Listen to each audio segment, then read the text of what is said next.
Ciao a tutti, benvenuti nella cucina del mio home restaurant. Oggi andremo a vedere come preparare delle capesante. È un piatto semplicissimo, un mollusco molto facile da pulire. Abbiamo 3 capesante molto belle dove andremo a fare un antipastino. Andiamo a vedere come pulirle. Come vedete sono incollate tipo delle cozze, basta solo toglierle. Il guscio lo teniamo, lo puliamo, che può venire bene anche come presentazione.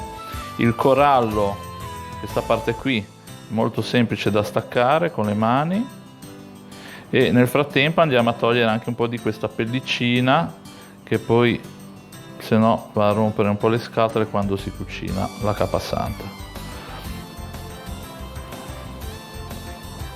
E voilà, molto semplice.